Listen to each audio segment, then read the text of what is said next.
South Sudan's crisis continues to worsen. A rebel militia group known as the White Army began marching toward the government-controlled city of Bor Saturday, dashing hopes for a prospective ceasefire deal between the country's two warring factions. The White Army is composed of thousands of armed young men from the newer ethnic group formed during the Second Sudanese Civil War. The group has mobilized in support of their kinsman, ex-Vice President Riek Machar. Machar is spearheading the rebellion against South Sudan's President Salva Kiir, a member of the Dinka ethnic group, which makes up the majority of South Sudan's population. Fighting initially broke out in South Sudan's capital, Juba, when Machar allegedly attempted a coup. The violence has since spread across South Sudan and along ethnic lines, leading observers to fear a full-scale civil war. South Sudan's neighbors have begun putting diplomatic pressure on the fledgling country to peacefully resolve this conflict. During an emergency summit held yesterday, neighboring leaders gave the government 4 days to solve the conflict internally. President Kiir agreed to extend a ceasefire to the rebels at the time. But Machar refused to come to the table unless the government released 11 political prisoners held for their alleged role in Machar's uprising.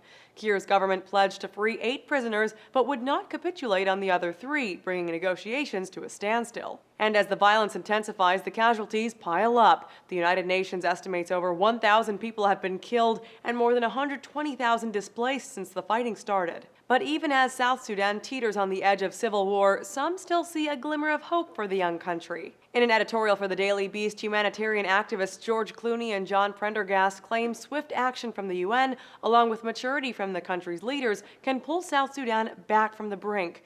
2.5 million South Sudanese died for the creation of this new state. With robust international action and statesmanship by South Sudan's leaders, millions more deaths can be prevented. The United Nations recently strengthened its deployment of peacekeepers in the region and has requested $166 million in aid to deal with the country's humanitarian crisis. For News I'm Candice Avilés.